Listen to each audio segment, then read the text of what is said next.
And are you refreshed? Yes. Good. Now what? Hi.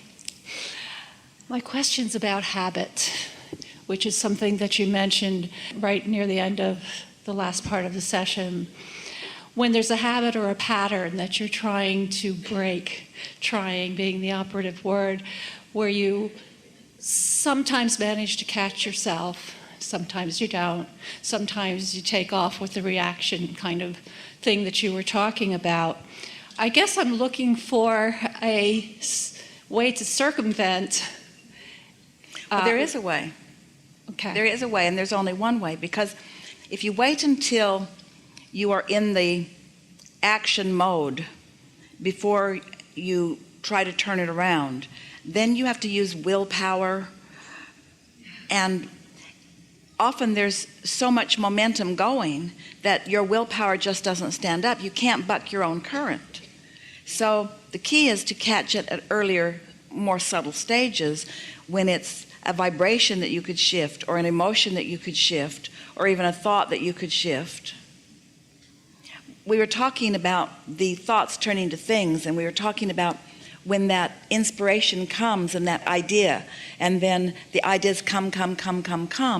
Well, that momentum is hard to stop too. In other words, you cannot stop either positive or negative momentum. The analogy that we've used through the years is when Esther's surprised at being in San Francisco for the first time and seeing those streets, and they were at the top of a street and looking down, and we said, imagine that your car is at the top of one of these streets in San Francisco, and just for information purposes, you decide that you're going to take your car out of gear and release the parking brake and just nudge it a little to see what happens.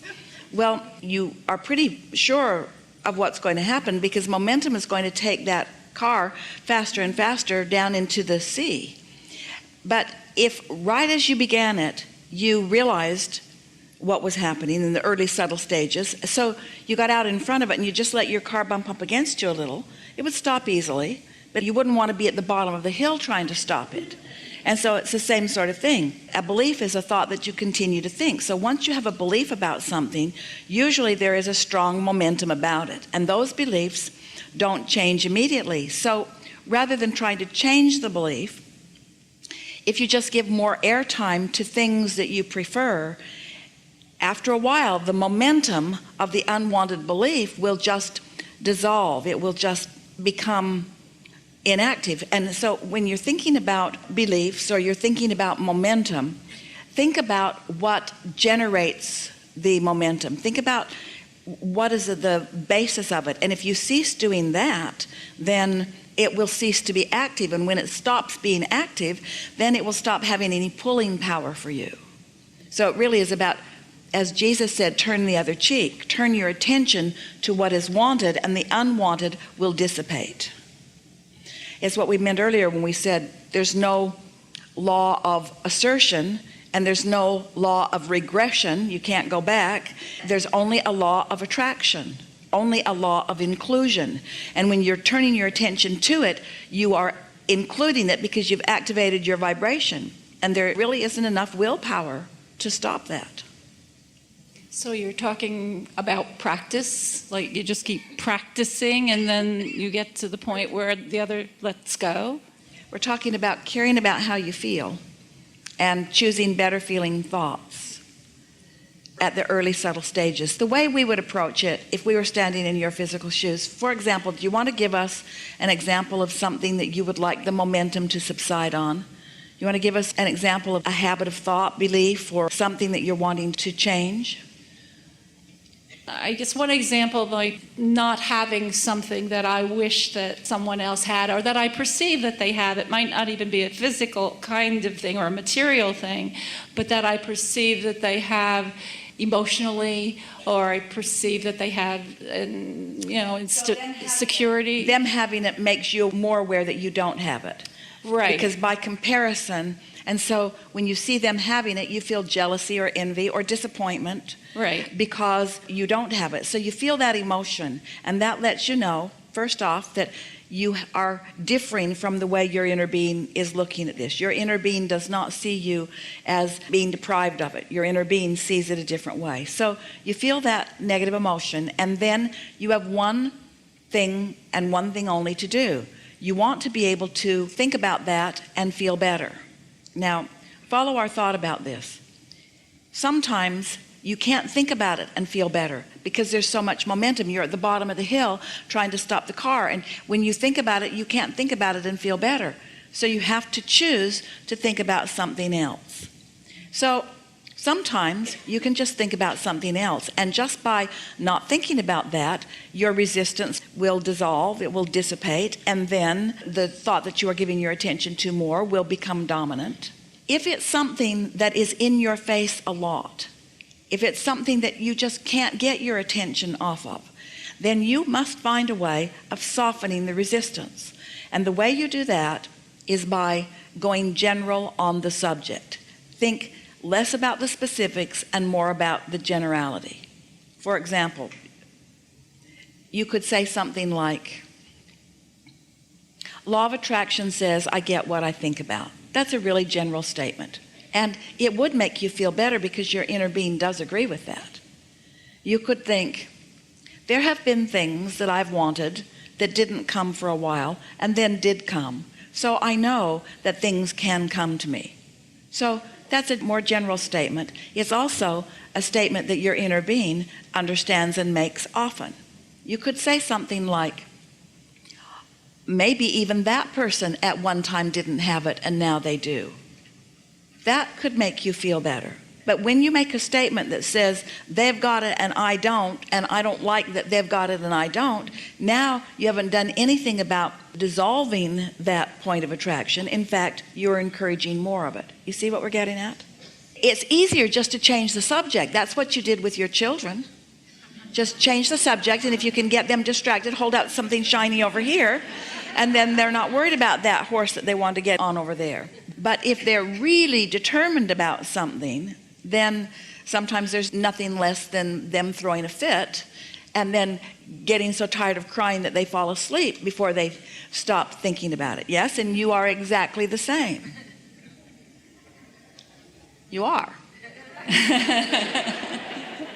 I believe that. I believe that we're exactly the same. I mean, when I see a young child and there's something that they desire, something that they see that they want and that they don't have, they make sure they get it somehow, or if not, then they have to figure out a way to be okay with not having that. Well, if you could start with the subject that creation is all about focus, and emotion is all about focus, and getting what you want is all about focus. But the thing that most of our physical friends, human friends, don't really understand quite in the way that we really want you all to get it is that every subject is two subjects.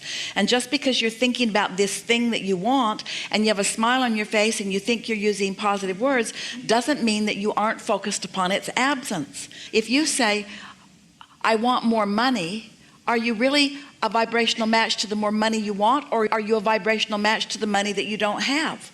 You can't tell by the sentence description only, you can only tell by the way you feel. And so sometimes you have to focus on it for a while to tell how you really feel. And here's the bottom line, how you really feel is what you're really attracting. So you have to find a way of feeling better. We thought that example of Esther on the airplane was a good one because she had some choices. She could have not given them what they wanted, but she would not have been comfortable with that. She wouldn't have been comfortable with the splitting up the family in that way. That was not the path of least resistance for her. So then once she came that far, then she had a choice. I can go up there and be miserable, or I can go up there and be the happy person that I want to be. Better said, I can be happy and go, or I can be unhappy and go. So these are really your only choices, because you cannot change what's going on out there in the world. You can't change the way other people think or feel about things. You can't change the relationship that one other person has with their inner being. So you can't change whether they're happy or sad. You can't change whether they're joyful or angry. You can't change that. You can't stand on your head in enough different ways to accomplish any consistent change in anybody else's attitude. Now here's getting right to what you're talking about. Let's say that what you want revolves around a large sum of money, just as an example. And you see others that seem to be more free with their money than you are, and so you feel uncomfortable about that. Well, you can think about more money coming to you, and you can get involved in how it's going to come and when it's going to come and where it's going to come from. And if you don't have answers to those questions, you're just going to get more antagonistic in your vibration, more envious or more angry or more disappointed. But if you think about the dollars, the money, and what they represent, if you can get thinking about freedom, or you can get thinking about fun, you can shift energetically the subject in yourself immediately. You can't shift the manifestation immediately because the manifestation has some gestation process to do. The manifestation has to wait for you to get ready for it. So it's not likely that the money is just going to drop in your lap right now because you're demanding that you want it. But you could shift your emotion around it. And if we can get your attention about that, if we can convince you that by shifting your emotion, then everything else changes. By shifting your emotion, you begin opening doors, where if you don't shift your emotion, you keep closing doors. Then you just feel better and better. There isn't anything that anyone wants, whether it's a material object or a state of being or a pile of money or a condition. There isn't anything that anybody wants for any reason other than they believe they will feel better in having it. So what we want to convince you is that if you can feel better without having the manifestation, let's say that better. If you can feel better because you've got the vibrational version and the manifested version is still to come, if you can feel better at the early subtle stages, then it will grow to the manifestation. But if you keep needing the manifestation to change so that you can have a reaction to the manifestation, now you do a great disservice to yourself, because that's not how it works, you see. So these are some of the things you could say to yourself in that soothing and bridging process. I really don't know what thought processes this person has experienced in the accomplishing of whatever they've accomplished. I don't know how they feel or what they think. But you can work against yourself by saying they probably inherited it, or they don't really deserve it, or I bet they did something wrong to get it, or it's not fair that they've got it and I don't have it. We're stacking those engines up in opposition. Because your inner being doesn't think any of those things. Your inner being knows that, and this is a powerful statement that we're making specifically to you in light of your specific question and what's going on. Things may not be even, but they are always fair, because everyone is not evenly thinking about the things that they're thinking about. In other words, if someone is feeling optimistic, more is coming to them than someone who is feeling pessimistic. And it's sure not even, because the optimistic person is having wonderful things happen and the pessimistic person not so much. So it's sure not even, but it sure is fair, because law of attraction always gives you exactly what you're offering vibrationally. So you cannot have a happy conclusion to an unhappy journey. You just can't do it. You got to find some way of making yourself feel good in this moment. So sometimes people say, Abraham, this is crazy talk. You want me to look at unwanted things and feel good? No, that's not even possible. We want you to look for things that help you feel good. We want you to open your valves so that you can let the good stuff in. It would be like someone saying, okay, I'm going to toast this bread. So here's my toaster. Plunk it down on the cupboard. Here's my bread. Take it out of the wrapper. Put the bread in the toaster. Put the button down, and then wonder why your bread isn't toasting because you haven't plugged it in. And then complain, I did almost everything right. I did most of it right. I did most everything right. We say, well, plug it in. You got to hook up to the current. You got to hook up to the current before the good things that you want can come to you. No, I don't feel like doing that right now. And we say, you got to start feeling like you want to feel good, because if you're not feeling good, good stuff can't come. It defies the law of attraction, which manages everything in the universe. Helpful? Oh my, yes. Yeah. Thank you so much.